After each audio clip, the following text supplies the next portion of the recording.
Aquí en Michoacán, la aspirante a la presidencia de la República por el partido Morena, por el Partido del Trabajo y el Verde Ecologista de México. Diego, buenas tardes, ¿cómo estás? Muy bien, Adán, muchas gracias por la invitación. Un saludo a ti y a todo tu auditorio. Al contrario, gracias a ti por hacerte el espacio. Y es que me parece que esta semana el evento político más importante en el estado de Michoacán y seguramente de los últimos días, además de la definición de las precandidaturas, fue este encuentro que se dio a media semana donde vimos juntos algo que parecía incluso difícil de ver en los últimos días por la manera en que se dieron algunas de las fricciones en el proceso interno de Morena, a Raúl Morón Orozco, a Carlos Torres Piña, Leonel Godoy, Fidel Calderón, Fabiola Lanitz, etcétera. ¿Cómo fue que se da este encuentro, Diego? Platícanos, por favor, cómo se logra cohesionar a este, digamos, ramillete de liderazgos dentro de Morena. Pues mira, yo diría que más que de los últimos días o semanas, yo creo que después de la elección de la gubernatura, este fue uno de los momentos más importantes en la política actual en Michoacán. Es algo que se venía empujando desde hace varios meses, este tema del llamamiento a la unidad. Obviamente, en su momento, cuando estábamos en la definición interna de quién encabezaría la coordinación nacional para la conformación de los comités de defensa de la 4T, pues todo el mundo estaba ayudándole a diferentes personas, ¿no? Entonces ya una vez que se toma la decisión, empezamos a cerrar filas, pues se viene toda esta parte del tema interno para la definición de quiénes iban a ser nuestras precandidata y precandidato al Senado, y una vez que se toma la definición, la verdad es que nosotros desde un inicio, la enmienda que nos dio la doctora desde que nos fuimos para allá a Michoacán, fue incluir a todos los equipos políticos, el que nadie por más chiquito, más grandote que fuera el equipo, pues incluir a todo el mundo que está en la misma noción de querer que siga el proyecto de la Cuarta Transformación, y eso nos ha ido facilitando, la verdad, mucho las cosas, ¿no? Entonces, durante los eventos, los recorridos que hemos tenido con ella, se ha ido haciendo mucho trabajo político con las compañeras y compañeros, dándole su lugar, reconociendo el liderazgo que tiene cada uno en sus territorios, y por supuesto, ahora que se da la definición ya del nombramiento de la compañera Celeste para encabezar la primera fórmula al Senado y de Raúl para la segunda fórmula, pues platicamos, ¿no? Yo en lo personal ya había platicado con Carlos antes de que se diera la definición. Él estaba desde un inicio en muy buen ánimo de que pues él iba a respetar los resultados, de la misma forma Raúl, yo creo que ambos con mucha madurez política, y que al final el miércoles pues se vio reflejado, ¿no? Todo este trabajo, toda esta altura de miras, yo la verdad le reconozco muchísimo. Primero, por supuesto, felicito a Celeste y a Raúl por haber sido los ganadores de este proceso interno, pero sobre todo agradezco mucho la altura de miras que ha tenido Fabiola, Carolina, Juliana, Carlos y las demás compañeras y compañeros que estuvieron en este proceso interno. Entonces yo creo que es muy claro que el objetivo que tenemos todas y todos es ganar la presidencia de la República y garantizar esa mayoría en el Congreso de la Unión para que se puedan hacer las reformas constitucionales que todavía faltan para acabar de fortalecer esta cuarta transformación. ¿Qué nos puedes comentar, Diego, respecto a cómo fue, digamos, el cabildeo, el acercamiento que tú generaste para poder reunir a Carlos Torres Piña, específicamente me refiero a él y a su equipo político, con Raúl Morón Orozco, porque de verdad en la contienda interna parecía como que era irreconciliable el tema? No, como te digo, es parte de entender que por encima de cualquier interés personal, por más legítimo que sea, siempre lo más importante va a ser el proyecto de nación y el bienestar del pueblo de Michoacán y de México, ¿no? Entonces, bajo ese entendimiento, como te decía, desde antes de que se diera la definición, yo ya había platicado con ambos.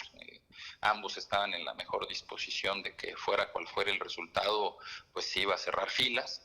Y ya posteriormente yo tengo entendido que Raúl y Carlos se encontraron por ahí en un desayuno, coincidieron, ahí estuvieron platicando un ratito, creo que eso ayudó también bastante a distensar las cosas, y por supuesto ya ahora que decidimos hacer la conferencia de prensa, pues yo hablé con Carlos para invitarlo, y él muy gustoso me dijo de inmediato, por supuesto que ahí nos vemos, hay que demostrar este cierre de filas que es de a de veras y no nada más de palabra.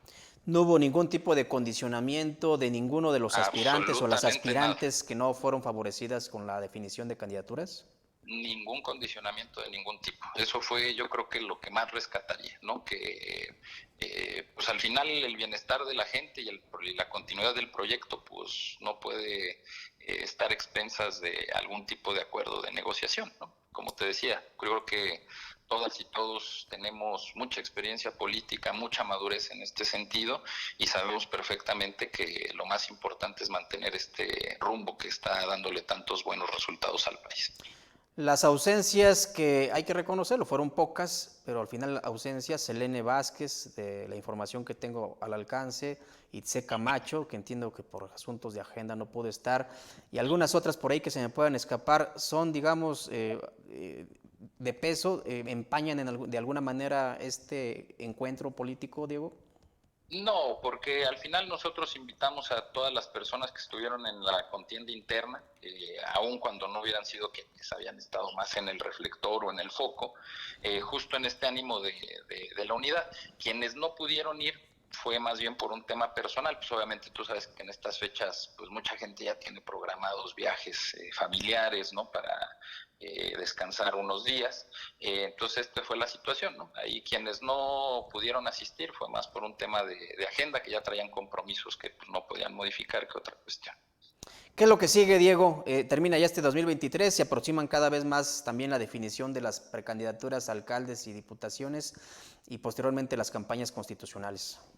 Sí, pues ahorita estamos ahí en pláticas. El 12 de enero se tiene que registrar el convenio de coalición, ¿no? Ya se están empezando el diálogo entre los diferentes equipos y los diferentes partidos, por supuesto, el presidente de Morena, Juan Pablo Celis, del Verde, Ernesto Núñez, del PT, Reginaldo Sandoval, del PS, Eder López, pues ya están avanzando en ese procesamiento para ver de tratar de llegar al mejor acuerdo posible y seguramente para ese día ya les tendremos un poquito de información. Si antes lo tenemos, con todo gusto les comentamos cómo quedaría ya esa parte de la coalición. En cuanto a los nombres, pues eso todavía falta un tramo más, ¿no? Recordemos que hace un par de semanas el presidente nacional de nuestro partido, el compañero Mario Delgado, hizo una publicación donde señalaba que todo el tema local, ya con nombre y apellido, en el caso de Michoacán, se dará a conocer a más tardar el 24 de febrero. Entonces, todavía tenemos un buen rato, más bien ahorita seguimos en esta parte del procesamiento de la inclusión, como lo comentamos el miércoles en la conferencia de prensa. Vamos a empezar a hacer reuniones por Distrito Federal para pues invitar a todos los liderazgos políticos locales a que se sumen a hacer esta presentación y estos eventos de unidad con todas las estructuras en los diferentes municipios y regiones del estado, ¿no? Y por supuesto, pues mañana yo voy a estar junto con Juan Pablo Celis, vamos a estar en Zitácuaro y en Ciudad Hidalgo en reuniones organizativas ya para preparar la visita de la doctora Claudia Sheinbaum para el próximo 11 de enero al estado. ¿Qué nos puedes adelantar de esa visita? ¿En dónde va a estar? ¿Con quiénes se va a reunir? Mira, pues de entrada vamos a tener un evento, todavía estamos definiendo el horario, lo más seguro es que sea hacia alrededor de las 10, 11 de la mañana en Ciudad Hidalgo primero. Bueno, por la mañana ya tendrá ahí un encuentro con medios en Morelia, posteriormente nos iríamos a Ciudad Hidalgo. Por ahí de las 10, 11 de la mañana y ya por la tarde-noche estaremos en un meeting en Zitácuaro. Finalmente, Diego, preguntarte, en términos de las reglas de los estatutos del partido Morena y de la coalición, ¿estaría imposibilitado Carlos Torres Piña para registrarse por una candidatura en Morelia, por ejemplo? No, no estaría imposibilitado. Al final eso es una determinación que tiene la Comisión Nacional de Elecciones. Recordemos que en la propia convocatoria uno de los apartados señala que pues la comisión determinará para cuál de los espacios en donde se registraron las compañeras y compañeros les acepta su registro, ¿no? Entonces, en este sentido, pues habrá que esperar a ver cuál es la determinación que tiene la Comisión Nacional de Elecciones y yo no le vería ningún problema en que pudiera participar en algún otro espacio. Diego, pues te agradezco mucho que me hayas tomado la comunicación, sobre todo ya en esta recta final del año, que seguramente la agenda también se pone un poco complicada. No, al contrario, Dan, muchísimas gracias siempre por abrirnos tu espacio. Vamos a seguirles informando y ya en cuanto tengamos muchos más detalles de la visita, ya con horas específicas y los lugares de la doctora, con todo gusto les estaremos nuevamente informando. ¿Has cruzado alguna información, algún intercambio de opiniones con el gobernador Alfredo Ramírez Bedoya sobre el saldo que deja ya el proceso interno, Diego? Pues hemos platicado, no específicamente de ese tema, sino más bien yo le he ido informando cómo vamos con los avances en el Estado, ¿no? Y sobre todo, pues como líder político en Michoacán, pues siempre hay que estarlo manteniendo al tanto de cómo van los avances de todo nuestro movimiento. La comunicación es fluida, ¿podrías considerarla Sí, así? sí, la comunicación, tenemos muy buena comunicación, ¿no? Entonces, seguramente nos veremos la próxima semana, ¿no? Para afinar algunos detalles de lo que viene, no tanto operativos, territoriales, de varias cuestiones. Entonces, esa comunicación es permanente. Perfecto. Gracias nuevamente, Diego. Buena tarde. Muchas gracias, Adán. Y Un un fuerte abrazo. abrazo y saludos a toda la audiencia. Igualmente, gracias.